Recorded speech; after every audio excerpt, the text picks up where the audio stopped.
tuning in to the online broadcast network, AfterBuzz TV. Over 20 million weekly downloads in over 150 countries, and your #1 source for after-show entertainment.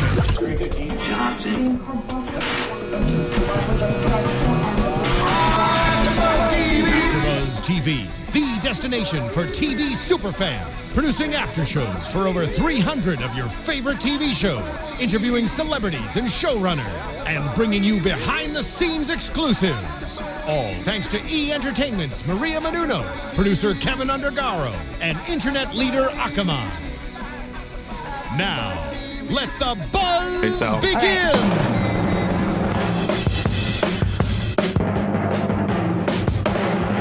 If you get in trouble. Welcome, ladies and gentlemen, to another Bar Rescue After Show for Season 4, Episode 4, El Moronte.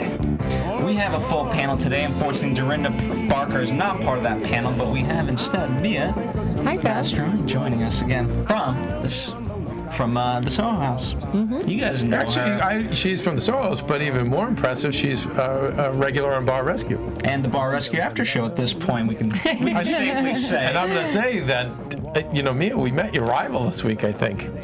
We may have. You guys are twin towers. That was Kobe and LeBron. That's what I'm saying with Lisa Marie. We'll talk about it. And we have Ashley Daniels. Hi, hello. And of course, the sounds and the voices of Kevin Undergaro. Thank you very much. Great to be back at the table. I thought this was a great episode for a number of reasons. The family, we've seen family dynamics, but not to this level, not in the way this was structured with, you know, a father and two sons and how that was going to play out. Yeah, I felt that they were the most, well, some other families have been likable, but I go back to I know Dorinda's always references the horse in the bar. That was a deeply troubled family with addiction. This was a different story. This was a dad who went for the younger girlfriend, probably wasn't supporting the mom, and the two kids obviously were siding with the mother, and it seemed like they had a right. The dad seemed like a bit of a man-child, but I thought he was very sweet. This wasn't one of the ones where I was angry with the owner. I just understood it all. I understood where they were all coming from, and I feel like, yes, he needed to make all those changes, but I didn't think he was a bad guy. Let me ask you this, just for clarity, before we get into kind of the recon and everything. Yeah. Did the girlfriend come before the divorce, or was the divorce kind of because of he was losing money on the bar, and then that was ever addressed directly? But if you had to guess, the divorce was because of the bar and because of the money. But not the girlfriend. I don't know. I didn't even think of something like that. But now that you say that, I'm like, well, maybe, but I don't think so. Because he did specifically say, you know, I lost this, you know, in 2013, and it was a lot because of his situation with the bar and his time at the bar. I feel like a lot of our owners and a lot of people who run into trouble, instead of confronting the problem, they escape. Right. They escape with drinking, they escape with drugs. For him, it was DJing, having his party, having his annual parade, and probably his young little chick on the side to kind of relive his glory days or whatever. He was just running away from all of it. You could tell he wanted to just be in his corner, spinning his records, have his young girlfriend. He just wasn't dealing. But we see that every week. We do with these guys and you know and girls. To combat that, right? A lot of times we've seen the successful bars. It's when there's multiple partners that have their designated roles, and so he, you know, you could call him the entertainment person, and if he was in charge of that and had an equal partner that was willing to kind of manage the bar, then it could have been successful. True. However, he didn't want to let anyone else manage the bar or do anything in any capacity, or so it seemed. I think it was felt like just a 17-year-old kid running the bar, and but I feel like he was a happy guy, he was a fun guy, you know, but like somebody whose emotions haven't developed all the way to adulthood, you know, that's what seemed like the person running the bar. I don't want to get into the family dynamic just quite yet. Let's start with the surface stuff, because I learned something today about the color green. But even before that did not look like a Puerto Rican bar. What's a Puerto Rican bar look like, though? That's what I want to know. Festive? If I had to give it at least like one sort of word. See, I actually thought it was festive, just in a very confused way. Confused and generic, like John said. Right? Is it like an island? I agree. It's like a club on an island? It just had too many themes going on, and I thought it was really interesting because he did say that when you don't have an actual theme to your bar, you lose. He gave a certain percentage. I think it was 60. Was it 60%? It's when you go to a themed environment, people will spend 60% more money. That's amazing. But Phil, it's interesting you mentioned the green thing because that's another thing that I didn't know. Yeah, absolutely. Do you mind if I take just one step away to deal with? It seems like once a season I have to pontificate on the greatness of this show, the greatness of Taffer, and kind of to rebut some of the haters, that just attack the show. Listen, if you're the type of person that is just, I feel like there's, a small group of fans, but sometimes they're like the loudest, that every week it's like they're on the edge of seats looking for what's made up and what's this and that, and this was produced, and you could tell, and I know the real people who own the bar, and like if that's like your life every week, I just think you're missing it. For me, the stuff that I'm learning about the bar business and business in general is just so invaluable. Like, so there's no way around that. To learn that 60% a theme bar makes 60% more money. And then there was another learning about the green light. I didn't know that even I should know that as a person who's a TV and film person. I didn't even know that, but now you know why you always see the blues. Look at us. Look around our studio. It's like we go with the gentle blues. But there was another term in there. I know last week he had perceived value, which I loved. Placemaking. Yes, placemaking. Now, so Demia, did you know about? I didn't know the term for placemaking, but once again, Taffer brings in the genius and science to actually put a name to the phenomenon that is creating a different environment. And the way that they broke up the 3 rooms, I just thought I'm getting ahead of myself. Right, we're getting ahead, but again, it's like placemaking. So I hear this stuff, and I know I can apply it to my own business. And again, you can't tell me that. Just by the way, just John walking in and putting in a cold storage unit, a fryolator, and a grill. Just that, that was probably $10,000 or $20,000 worth of stainless steel equipment. So I don't understand where some of the people come from that criticize the show. Like, just him walking in with those few terms and just that little bit of equipment, I already got $50,000 or $100,000 worth of consultation, let alone what he ends up doing. So anyways, I see this, and I deal with my own business and the things I deal with on a daily basis. I don't know. I find it very frustrating because I wish somebody would walk in here and say, "Oh, Phil, you know what you need? Some robot cameras. You know what? Wouldn't it be great?" I've been praying for that day. Praying for the day. Just John will come in. 2 days we get yelled at, and then the next 2 days we're home free. We'll get like all new studios. It'll be amazing. Well, you can't expect. The thing is, and it is frustrating, but there are so many people that have so many unique ways of watching something. We can all be watching the same thing. We all come out with a different result and a different perspective but on that. every week, if that's what you're looking for, it's just annoying. It's like that's so easy to become. But that's so also our society, which is so frustrating. Anyways, I'm sorry, I didn't mean to interrupt you, honey. No, you didn't. I wasn't even talking. Well, I think someone else was, but thanks. You say this all the time, Kev. So I'll just kind of add on to that. The fact of it's much easier to complain. That's what I say all the time. That is so easy. It is so easy to complain rather than to learn, to have the patience, to look in the mirror, to face your problems, which John talks about every week. If you can't look in the mirror and admit that you're failing, there's nothing I can do with you. But that takes courage to do. That takes a lot of security, and it sucks. It's painful, but things get better later. But you're right. How many times I say to I want to speak to that point exactly, and I want to hear the girl's perspective on this as well. For me, this was a very prominent episode because I learned I will never escape the fact that everything will be my fault. Because when he's yelling at his employees and he's like, this should be clean and this should be, and not that I've done it to that level, but I expect certain things out of my employees. And then he says, you're degrading them, you didn't train them and all that. And I said, and I thought about that. And again, I'm not to that level, but it's like any time that I'm reprimanding them, have I trained them properly? Absolutely. And can I train them more but it's and good be that better? I mean, Phil, you have 200 people working here, so I mean, it absolutely is. It's bigger than the level that these guys are on. But I say it to my girlfriend all the time. She says, staff issues. Okay, I'll hear everything. I'll say, I don't think you're educating your staff. Educate them. Don't yell. The other thing is, don't just yell at them. Like John said, if he yells, it's with a purpose to teach. But I would say there's a difference between a leader and a boss. Anyone can be a boss. We have so many effing bosses, but a leader is different. Teach them. Yes. And then you're right. You're gonna find those people who just don't want to learn. And then there's nothing you can do. Then let them go. Let them go somewhere else. You can't get through. But yes, it comes down to education. Teach. Well, he even did, and I don't want to jump the gun, but he even did go on to talk about obviously what upset him was the degrading part when Ivan was degrading, I think her name was, one of the bartenders. I just remember blonde. Amira. Because that was just like, he tells a joke. Right. It's one thing to be like, you didn't clean this through, but like...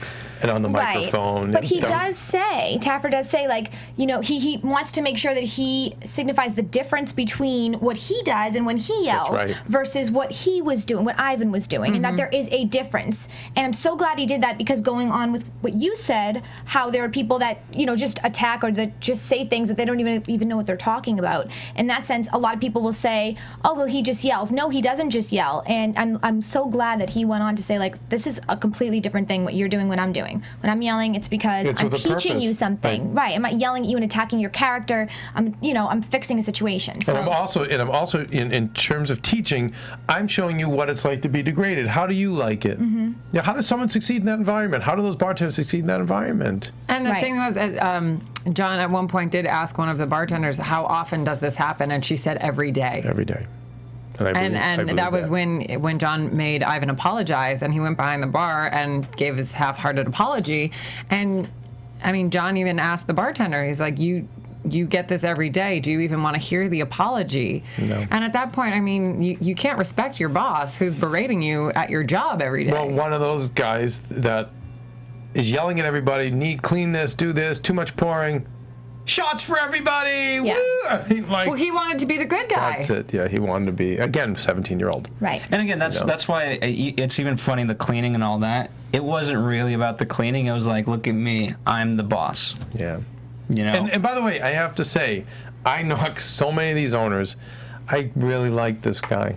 Yeah, I think the thing that got me was the same thing that you said about him being a good dad. Did you mention that just no, a few but minutes I ago? felt like he was. He's just young. He was just young at heart. He was childlike, but I don't feel he was a bad guy, and I do feel that he was over his head, and that he was carrying all this. And again, how would a 17-year-old handle this, you guys? Right. That's what I feel like, but I don't feel like he was. We've seen some bad people on this show. And I don't feel he was. I felt he was sweet. I really did. I did too. Especially when he said something about the birthday parties.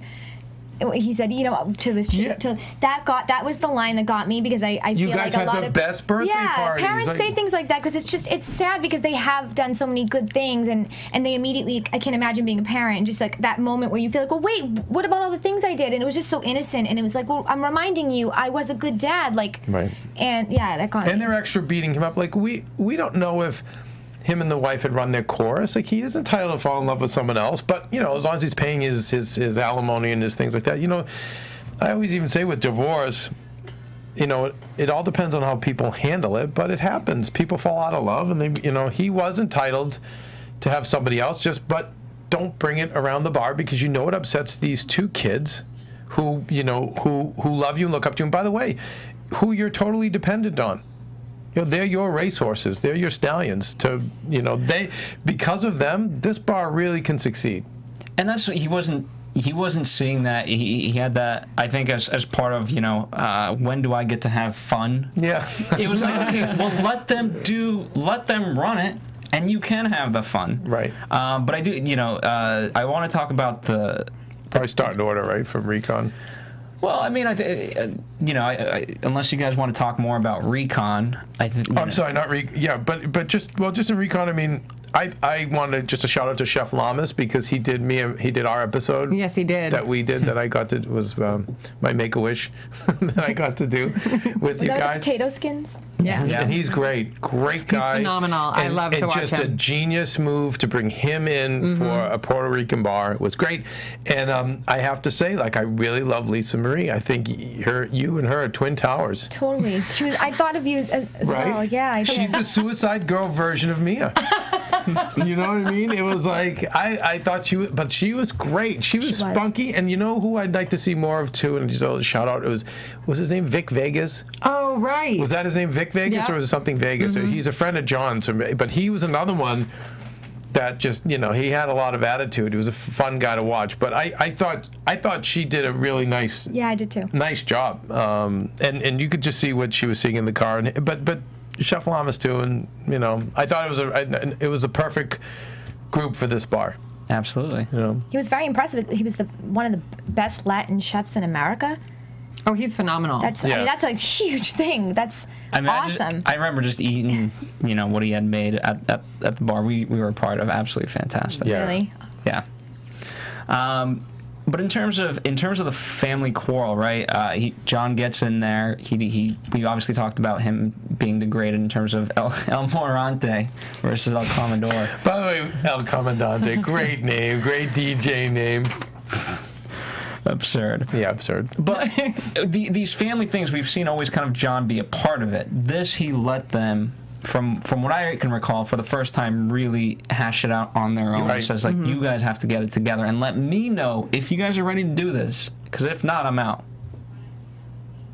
Yeah. And I feel like, again, he's just, I always say, like, I swear you could drop John. You could put John in New York City. You could to have him fix that city. You could have him go and fix a hair salon. He could probably run a sports franchise. There's just certain people I feel who are just such great leaders that they just figure it out. And so for him to have the wherewithal to know that this family is depending so much on this bar to be refurbished by Bar Rescue, and he knew that they'll do anything to have me do this. So you know what? I'm going to make them work it out, and I'm going to leave it on them, which is so much better than him doing it, because he could sit with them and they could go, yep, we're all on board, but you guys hash it out. But it was so important, I think, for that dynamic for Ivan to actually hear it coming from his children, to hear them say that they were embarrassed by him bringing his girlfriend around and that they didn't respect him and that, they... But why do you think John didn't moderate it? Because it worked. John opting out. Normally, I feel like John moderates that. Because I feel like, in my opinion, I have no area of expertise other than my humble, my psychology degree as a bartender makes me think that Ivan sees himself as a commanding presence, and it's very hard to hear somebody else tell you things. And if John was just saying, look what you're doing to your sons, or your sons are telling me that this isn't working, or this is how they feel, it wouldn't have the same impact as to looking into his children's eyes and having, because they were really, really upset talking about their mother and saying, you're not there for us anymore. And we had the gas shut off. And it was very personal. And I think they needed to have that personal connection, which is why I think John probably stayed out of it.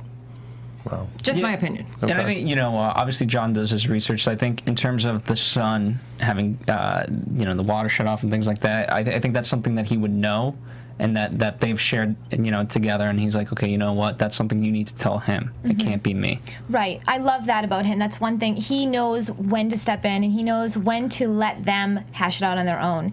And he has such a big heart that sometimes I want him to get more involved, just because I'm like, oh, he will fix it. He's just the fixer. And I, even with last week's episode, as we saw when he went and he hugged the guys, all three of them, it was just those little moments are really, they're there if you really are watching the right way. Right. And you see those moments and you see his big heart. He's like a teddy bear. You fix the family, I'll fix the bar. Yeah. Great quote. And I think tonight's episode was about Ivan becoming a man and the sons being allowed to be men. Yes. Because I think they were ready. Yeah. All right, next Talking day. about the empanadas, right? The yes. mom making them on on a like a Home stove. Depot stove. Like that's a $300 stove. But you learn even so much just about the temperatures and just the way to cook things. Just the little things they say stick with you. The oil has to be at 350, and it just with reheating things. Right, it has to be at full temperature because if you drop it in, it's just becoming saturated with oil. Right, they're gonna get it's good. It's good even for people to just want to learn things not to do. It was interesting, that she's gonna love it now, but wait till 4 hours from now. Yeah, because they were like, this is so amazing. This tastes wonderful, and I think I've had similar experiences if I think about that. Have you? Oh my God! I think so. Yeah, sure. Where it's like, oh, this is wonderful. Even in Boston, do you remember like getting a sausage from the carts in Boston? At the feast, but they're always good. At the feast, you're right, but you never had any in front of some of the bars. Just like Fenway area. That's what I mean. Yeah. And then the next day, you're like, oh my God, where did I put my body? Yeah. Can you believe they had no soda gun either? Oh my God. We're seeing that a lot this season. That's the worst thing. That's my biggest. I even hate it when I go to events. When I go to events or the warm soda. I'll go to certain bartending, certain events, and the bartenders that will just have the warm cans and they do the pouring. Now I know why. Again, is it cheap? Like what? No, they just don't have the facilities when I usually go. The places that I'm at, it might be it's out in somebody's backyard, or I don't know. No, I get that. But what about a bar? Like, what's the reasoning?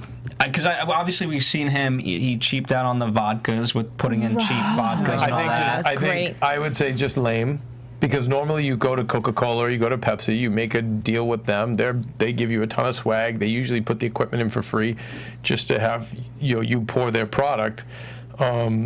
That's all I can think of. Well, the point here is it's refrigeration. That is the bottom line with the soda issue. Right. Rather, like they just had their cans laying around on the beer taps and just but even like it's more expensive to do the cans even out of a fridge. It's definitely more cost effective to have a gun. And you're going to pour half a can or less for your drink, and then the other half's going to get flat. Right. Right. So when you pour it on ice, warm soda on ice, it's never. It will go flat. It does not taste right. Yeah, exactly. But did they have a gun? I thought they had a gun that was not being used. The holster, which implied that they at one point did have a gun. Right. So I wonder why they got rid of it. Interesting. I bet you part of the system broke down. It was probably an older system, and he just never bothered to call Coke or Pepsi and say, guys, can I want to pour your product. I mean, you call up, you say, there's 42% Hispanic people in our city, and I have the Puerto Rican bar here, and that's how you do it. And, and we pour a lot, and what can we do to get you in here? And then you have Coke and Pepsi bid against each other. That's just how it works. And they usually bring in the best stuff because they want you to pour their product. But again, that just takes a little bit of time and effort, and I'd rather stand in the corner and be a DJ. Yeah. In my timeout places, Lisa Maria said. I mean, just the fact that it faced the wall. It's, you know what I mean? Just again, in terms of body language, you're just telling everyone else, "Leave me alone. I have no care in the world." Because absolutely, as a DJ, you're supposed to. The whole point, and we have a DJ here, DJ Just Janity. You're supposed to look out and see everyone enjoying themselves. Yeah. That's your high. You're seeing that, you're reacting to that, and you're like, all right, you know what? They're having fun now. Wait till they hear this next thing. Right. What are you gonna do? Baffling. Facing a wall. He played to a wall. I don't know why. Do you think it had something to do with he didn't want to see their reactions? He just I think Phil just had it. Phil, what did you say, Phil? He just wanted to be in his own world DJing. Yeah. Okay, so it's just all about him. That's it. Which John said, right? Yeah, absolutely. Very weird, though. The next day, we get in, obviously, and typically John waits to do some changes, obviously until the remodel, but he brought in the kitchen right away. Well, he needed to. Had to, because against the law, Phil, what they were doing. Got it. So that's why I was like, all right, at least I'll do this for you. But I think it was absolutely that. But also he knew that okay, we can have something here, and these sons are so eager to do anything, and if I wait for this to be put in, I'm losing valuable time. Yeah, Jeremiah. By the way, it went. I don't remember. This went all the way down to the clock. I was looking at my DVR, and there was 4 minutes left, and we had not done the renovation yet. There was so much, you know. The same thing happened to me. All of a sudden, I just looked up and I was like, "There's only 5 minutes left. What's going to happen?" I think it took him so long to break through, you know, the psychological breakthrough to get the family on the same page, because before he even got to the mess of which we'll talk about, the bartending mess, you know. But I just love, again, that's why I love John as a coach, because he immediately susses out who his players are, you know, what their strengths are, and he plays those strengths. So I've got Jeremiah, who is in culinary school. Yeah. I'm done. Good. This kid has passion for food. So you know what? Give him a chef's coat, empower him, give him the right equipment to succeed, not fail. So he get, you know, and now you got that kid. So he's fired up. The other kid, Josh, the oldest one, he's dying to take over the bar. And he had a background in management. Right. So perfect. So it's like I'm really excited about. I'm sure I feel like this bar is probably in existence now, doing well. I didn't do. We'll probably talk about that toward the end of the show, but I feel like they were just set up. He really set them up for success, but he had a lot of great ingredients with those two kids. Mm-hmm. Well, he was managing the bar in the beginning too. Josh was with his father, but it's just obviously the managers. No, of course. When you Bam Bam over in the corner. No, but you know, like, yeah, but they were, you know, and I do think that it was a really great idea, like you said, with the culinary, you know, because he was in culinary school, and I don't even think Jeremiah even expected that. I really don't think. Otherwise, well, he I think. cried. Look at him. He was so, like, just to put on the chef's jacket. Yeah, you're right. He was so like, excited. Just was wonderful to see that. And again, oh my God! All right, give me just a minute. I tell you, when I think of the airlines, I get frustrated. Every time I fly American and United, I see these old dirty planes and just angry people at the counter that are dealing with those. The worst, you know, service flight attendants. It's your privilege now to fly. It's no matter how much money you spend, and even in first class. But then you go to Virgin, and Branson runs it like Tafferwood, and you see blue lighting as opposed to just fluorescent lighting. You see a red carpet as opposed to, you know, a gray dirty carpet. And every one of the Mias, you know, is smiling like the smile you have and friendly and greets you and says, "Hey, have a great trip." And then, you know, the food is a little better and it's presented better. And all the things I just described, you guys, not a lot of money. And yet, huge difference, because somebody just put a little extra mind into it and had a little extra care. So that chef's outfit was probably $40 or $50, and look what it did for that kid. You know, for $40 or $50, like, look what it did. It just takes those little things, those little details.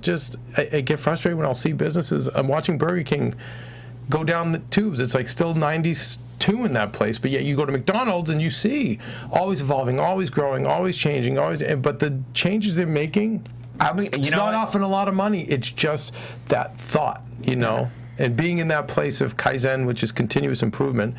But sometimes it's not always a lot of money. No, absolutely not. You know, it's By just the way, caring. just on a separate note, I do want to see how Burger King, because they've remodeled everything in terms of like the major staff. Right, they have a whole new, I forget if it's a COO or what's his official they've titles. changed them over a few times in the years. And by the way, like listen, it's not because I'm such a fan of fast food. I'm always watching these corporations, and I think any one of you guys out there who has a business, I know a lot of you who listen and watch are businessmen or aspiring businessmen, whether it's a bar, a restaurant, or something else. But you can learn from these other brands that are spending hundreds of millions of dollars worth of research and marketing into doing what they do, and then what you do is you steal that for yourself. But, you know, watching Burger King, I know they've had a turnover, Phil. For the last 20 years, they keep turning the people over. But even I think hopefully they can pull out of the nosedive. I'm going to see, you know, there's a lot of interesting articles about Burger King very specifically just in the last year. Start watching. I mean, I'm looking at, again, Taco Bell. Like you know, you go in there now and they have a woman in a chef's outfit, you know, that presents the menu to you, and you see their menu items. The corn and just some of the vegetable items are a lot brighter. The colors. A lot of the stores, they have, even the seating is different. It's much more. It's made comfortable. It's made for just surfing the internet. Just very interesting, but not. But I see a bar. I go back to what I brought this up, so I don't want to make it about that. But just that $40 or $50 coat. Yep. It just empowered him, Jeremiah, so much to say, you know what, I have pride in this place. Like, I'm gonna I'm going to be a chef. I'm going to serve amazing food in this place. So, That's what it is, pride. That's exactly what it is. It's so important. If you love your business, it just trickles down, and just everybody else does. But but beyond loving it, it's putting the time in for those little details, and sometimes it's not spending money, or it's not spending a lot of money, but just being into those tiny details, as we see on this show every week. But John always finds a way to do it, to get them fired up. But I don't know. I'm always impressed when I see that. Absolutely. Now, in terms of the other son, we didn't see as much interaction with John, with him specifically. But what I liked, this was during the stress test, right? He's been so conditioned to do this himself and be a good bartender instead of a manager that he was literally bartending. And I liked when she kept saying, step a little bit back. And you can make multiple drinks, but you have to command this. It's not you filling a cup. Right. They also probably, with the setup of that bar, they couldn't succeed because the physical setup, Mia, the physical wasn't. setup, they packed that bar for the stress test. It looked like the bar was 4 deep. And they only had one service well with 5 bartenders. That is impossible. You're constantly bumping into each other. Like, that was the problem when you guys shot the episode. Wait, right? How did John explain it? Remember when we shot our episode? There was multiple islands, but he kept saying about the clog congestion. I forget how he worded it, but in the episode that Kevin and Maria were a part of. Was there only one well? I don't remember. There were two, I thought, in that but there was bar. But there was a whole congestion element of it. I don't actually remember that, but it's the same concept that you need, and that's what Lisa Marie was trying to hit home, was everyone was working out of the same space. There needs to be some sort of choreography almost behind the bar. Working behind the bar is very much like dancing, and that's what I equate it to all the time, because you need to know what everyone else back there is doing and plan your movements according to other people walking behind you, coming down to grab a bottle. They ran out of something, so they're coming to get something out of your well, and you need peripheral vision to be a successful bartender. And these people they just all wanted to be in the same space at the same time. And Lisa Marie, until she couldn't have some one-on-one in her training, couldn't get them to all just take a space.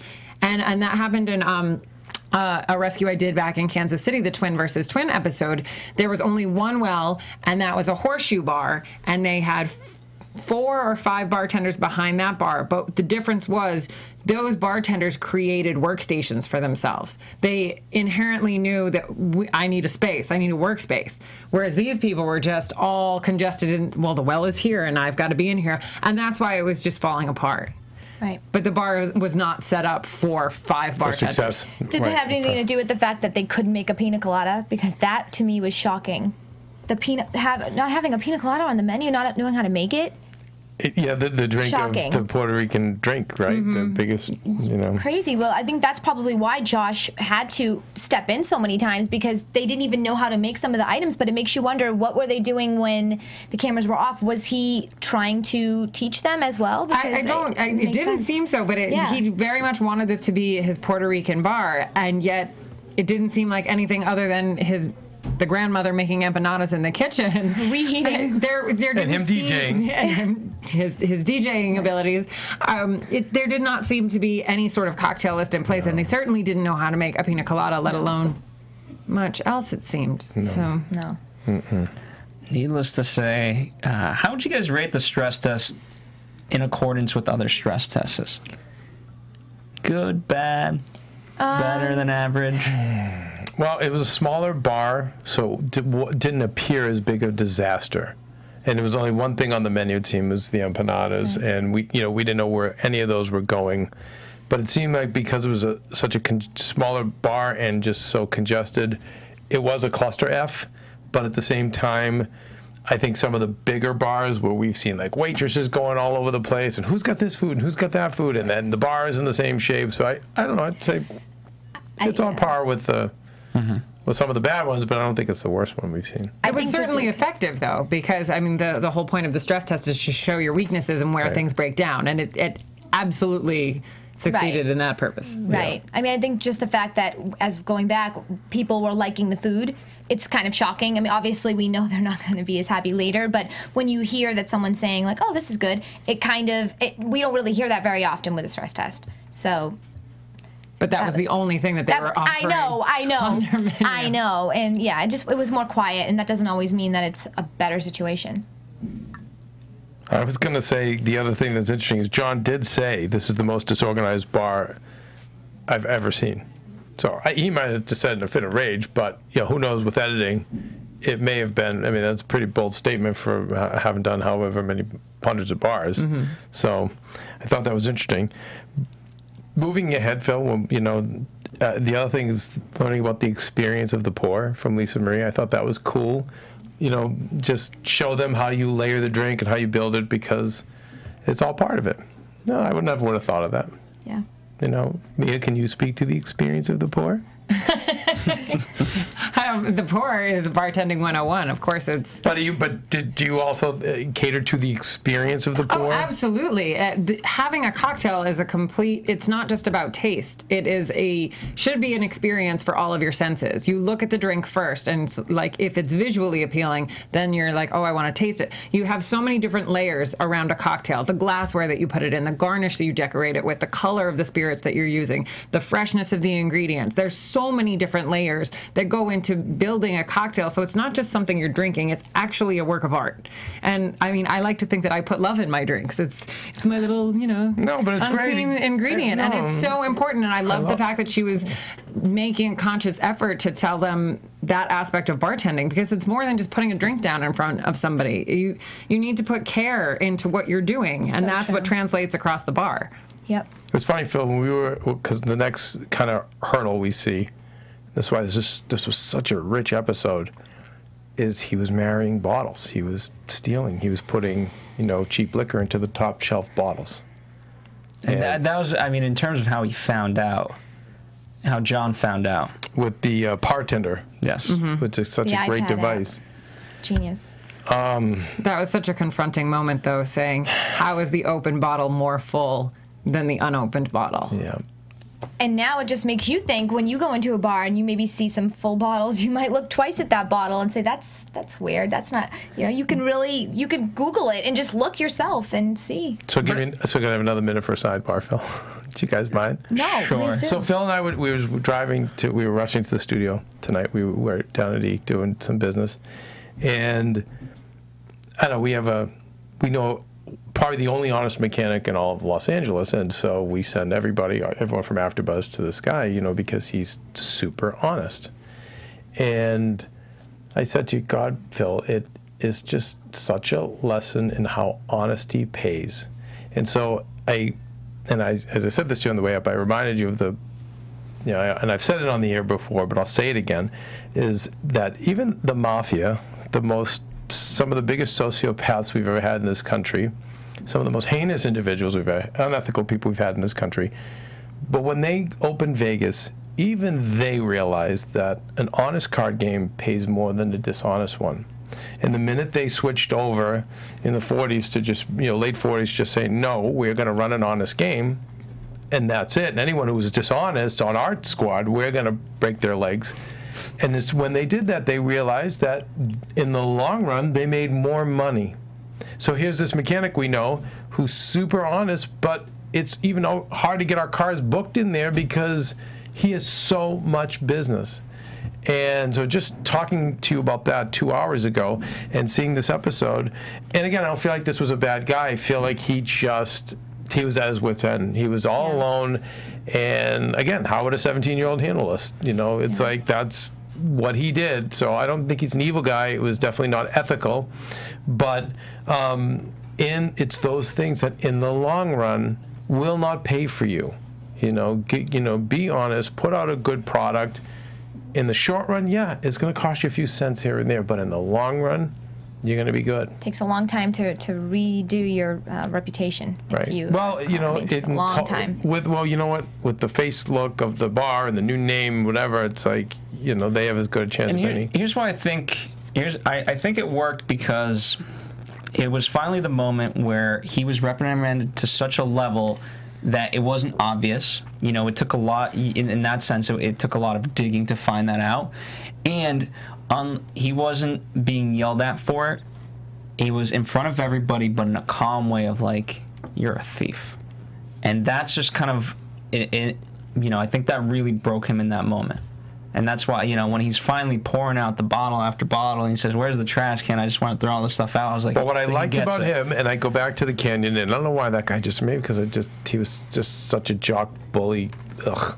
Like, but the guy from the canyon, and I feel like would have just kept yelling back at John, saying, "No, I didn't do this. I don't know who did it. Don't call me a thief." But what I liked about this guy, he just put his head down and said, "Yeah, it was me. I did it." Yeah. And, you know, I thought, I don't know, just that takes courage. No, accepting responsibility is never an easy thing. Right. You got to give him credit for that. I do. I Especially totally on TV. accept responsibility. On camera, you got to give. Yeah, absolutely. Totally. Yeah.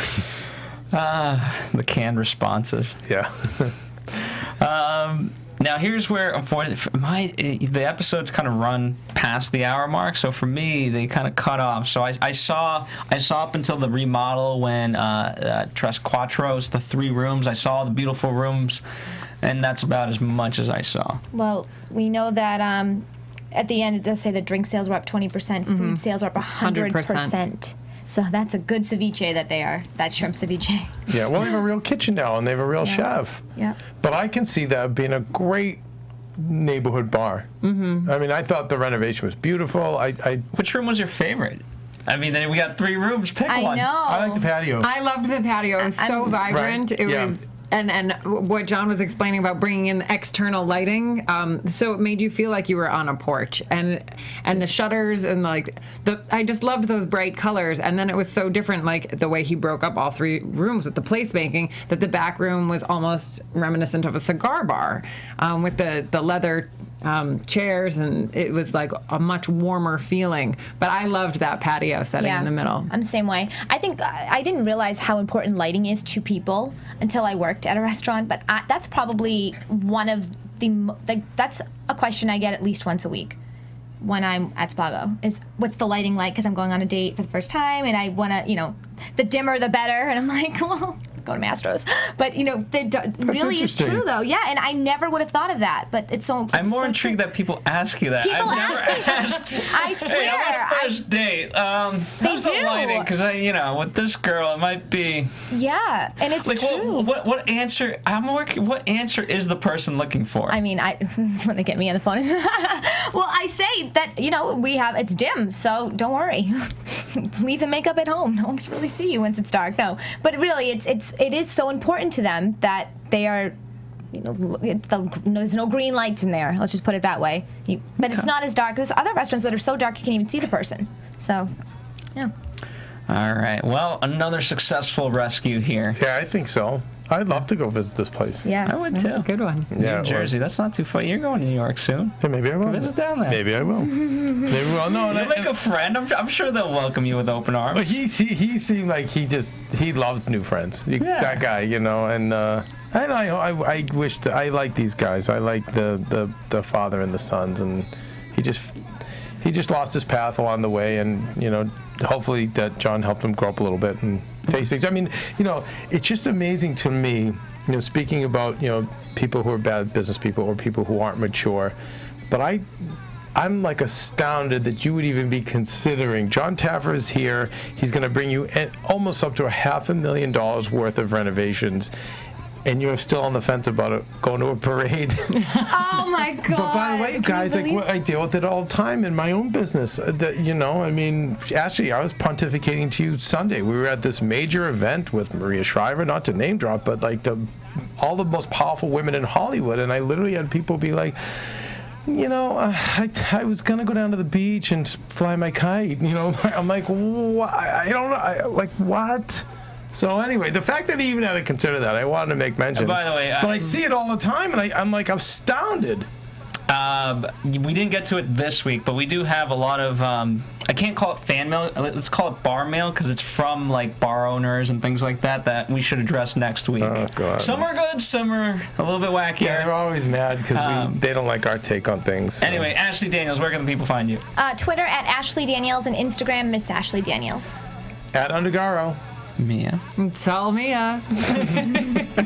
And of course, AfterBuzz TV, Facebook, Twitter, Instagram, and tune in this Thursday to Untold with Marie Menounos on E at 8 p.m. And the after show after it. Woohoo! That's right. And I do, and hopefully I'll be here for Sons of Anarchy.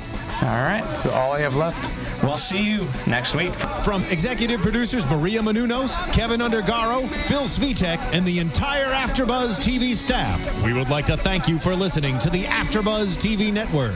To watch or listen to other after shows and post comments or questions, be sure to visit AfterBuzzTV.com. I'm Sir Richard Wentworth, and this has been a presentation of AfterBuzz TV. Love you later.